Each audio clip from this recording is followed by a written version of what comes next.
says to me, Would you like to walk? Would you like me to walk with you downstairs? I nod. Graham, Sasha says his name like she has a right to be angry at him for being here. Graham and I both stand up. Neither of us look toward Ethan's apartment. Graham has a tight grip on my hand as he leads me to the elevator. She's right behind us, then next to us as we wait for the elevator. She's on the other side of Graham, pulling on his shirt sleeve. He squeezes my hand a little harder, so I squeeze his back, letting him know we can do this without a scene. Just walk onto the elevator and leave. When the door opens, Graham ushers me on first, and then he steps on. He doesn't leave room for Sasha to step on with us. He blocks the doorway and we're forced to face the direction of the doors, the direction of Sasha. He hits the button for the lobby. When the doors begin to close, I finally look up. I notice two things. Ethan is no longer in the hallway, and his apartment door is closed. Sasha is so much prettier than me, even when she's crying. The doors close and it's a long, quiet ride to the bottom. Graham doesn't let go of my hand and we don't speak, but we also don't cry. We walk quietly out of the elevator and across the lobby.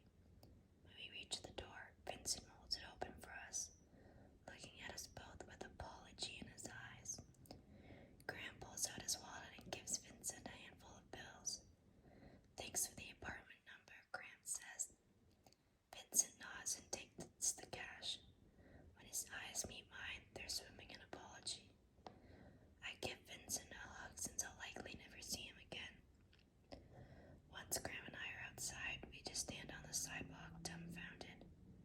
I wonder if the world looks different to him now, because it certainly looks different to me. The sky, the trees, the people who pass us on the sidewalk.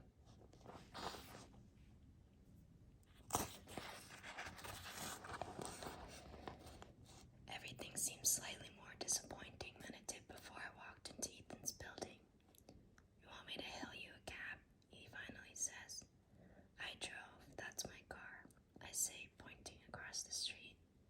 He glances back up at the apartment building. I want to get out of here before she makes it down. He looks genuinely worried, like he can't face her at all right now.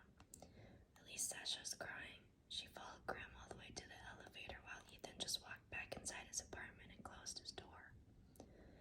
Graham looks back at me, his hands shoved in his jacket pockets. I wrap my coat tightly around myself. There's not much left to say other than goodbye. Goodbye, Graham. His stare is flat, like he's not even in this moment. He backs up a step, 2 steps, then he spins and starts walking in the other direction. I look back at the apartment building just as Sasha burns through the doors. Vincent is behind her, staring at me. He waves at me, so I lift a hand and wave back to him. We both know it's a goodbye wave because I'm never stepping foot inside Ethan's apartment building again. Not even for whatever stuff of mine litters his apartment. I'd rather him just throw it all away than face him again. Sasha looks left and then right, hoping to find Graham. She doesn't. She just finds me. It makes me wonder if she even knows who I am.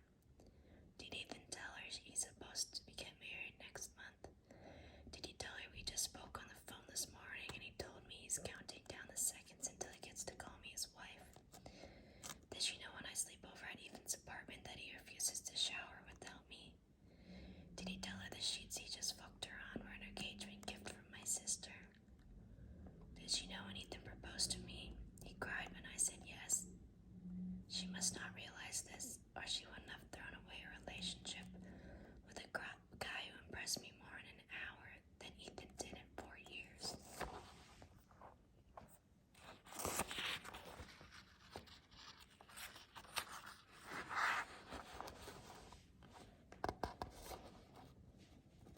Chapter 2. Now.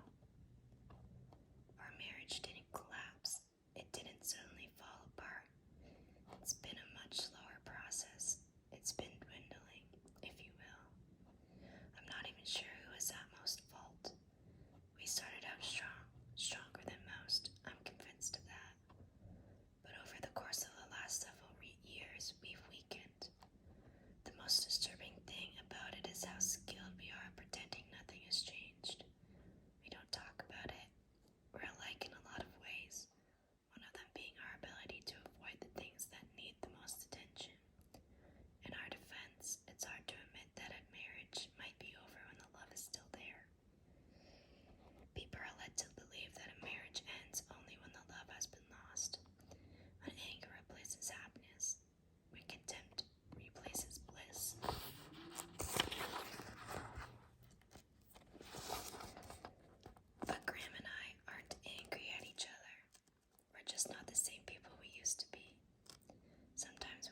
I'm sure he has every strand of hair on the back of my head memorized from all the times I roll away from him at night. People can't always control what their circumstances turn them into. I look down at my wedding ring and roll it with my thumb, spinning it in a continuous circle around my finger. When Graham bought it, he said the jeweler told him the wedding ring is a symbol for eternal love, an endless loop. The beginning becomes the middle, and there's never supposed to be an end. But nowhere in that jeweler's explanation did he say the ring symbolizes eternal happiness, just eternal love. The problem is, love and happiness are not concordant. One can't exist without the other. I'm staring at my ring, my hand, the wooden box I'm holding, and out of nowhere, Graham says, "What are you doing?" I lift my head slowly, completely opposite of the surprise I'm feeling at his sudden appearance in the door. He's already taken off his tie, and the top three buttons of his shirt are undone. He's leaning against the doorway, his curiosity pulling his eyebrows together as he stares at me. He fills the room with his presence. I only feel it with my absence. After knowing him for as long as I have, there's still a mysteriousness that surrounds him. It peeks out of his dark eyes and weighs down all the thoughts he never speaks. The quietness is what drew me to him the first day I met him. It made me feel at peace. Funny how that same quietness makes me uneasy now. I don't even try to hide the wooden box. It's too late. He's staring straight at it. I look away from him, down at the box in my hands. It's been in the attic, untouched, rarely even thought of. I found it stay while I was looking for my wedding dress. I just wanted to see if the dress still fit. It did, but I looked different in it than I did 7 years ago. I looked lonelier. Graham walks up a few steps into the bedroom. I can see the stifled fear in his expression when he looks from the wooden box to me, waiting for me to give him an answer as to why I'm holding it, why it's in the bedroom, why I thought to even pull it out of the attic. I don't know why, but holding this box is certainly a conscious decision, so I can't respond to something innocent like I don't know. He steps closer and the crisp smell of beer drifts from him. He's never been much of a drinker, unless it's Thursday, when he goes to dinner with his coworkers. I actually like the smell of him on Thursday nights. I'm sure if he drank every day, I'd grow to despise the smell, especially if he couldn't control the drinking. It would become a point of contention between us, but Graham is always in control. He has a routine and he sticks to it. I find this aspect of his personality to be one of his sexiest traits. I used to look forward to his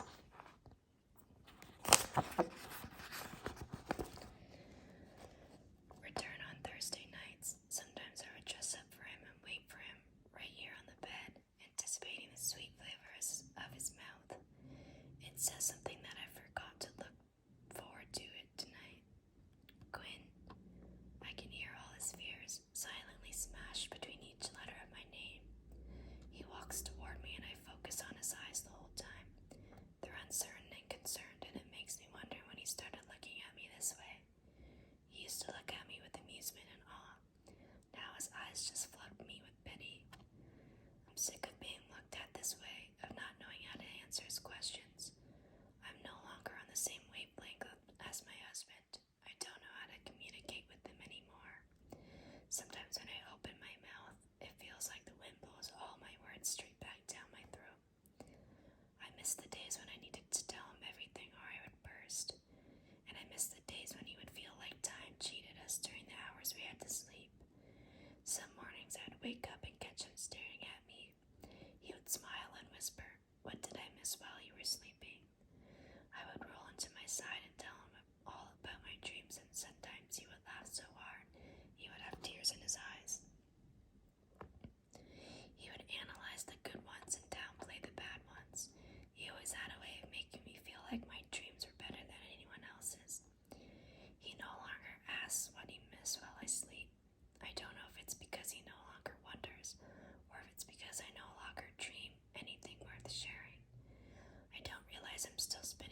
sound of him. I miss when he would be on top of me, so consumed by me that it felt like he might tear through my chest just so we could be face to face with my heart while we made love. It's strange how I can miss a person who is still here. It's strange that I can miss making love to a person I still have sex with. No matter how much I mourn the marriage we used to have, I'm partly, if not wholly, responsible for the marriage it's turned into. I close my eyes, disappointed in myself. I've perfected the art of avoidance. I'm so graceful in my invasion of him. Sometimes I'm not sure if he even notices. I pretend to fall asleep before he even makes it to bed at night. I pretend I don't hear him when my name drips from his lips in the dark. I pretend to be busy when he walks toward me. I pretend to be sick when I feel fine. I pretend to accidentally lock the door when I'm in the shower. I pretend to be happy when I'm breathing. It's becoming more difficult to pretend I enjoy his touch. I don't enjoy it, I only need it. There's a difference. It makes me wonder if he pretends just as much as I do. Does he want me as much as he professes to? Does he wish I wouldn't pull away? Is he thankful that I do? He wraps an arm around me and his fingers play out against my stomach, a stomach that still easily fits into my wedding dress, a stomach unmarred by pregnancy. I have that, at least, a stomach most mothers would envy. Do you ever? His voice is low and sweet and completely terrified to ask me whatever he's about to ask me. Do you ever think about opening it? Graham never asks questions he doesn't need answers to. I've always liked that about him. He doesn't fill voids with unnecessary talk. He either has something to say or he doesn't. He either wants to know the answer to something or he doesn't. He would never ask me if I ever think about opening the box if he didn't need to know the answer. Right now, this is my least favorite thing about him. I don't want this question because I don't know how to give him his answer. Instead of risking the wind blowing my words back down my throat, I simply shrug. After years of being experts on avoidance, he finally stops to the divorce dance long enough to ask a serious question. The one question I've been waiting for him to ask me for a while. And what do? I shrug. The moments that follow my shrug are probably why it's taken him so long to ask the question in the first place. It's the moment I feel his heart come to a halt. The moment he presses his lips into my ear and sighs a breath he'll never get back. The moment he realizes he has both arms wrapped around me, but he still isn't holding me. He hasn't been able to hold me for a while. It's hard to hold on to someone who has long since slipped away. I don't reciprocate. He releases me. I exhale. He leaves the bedroom. We resume the dance.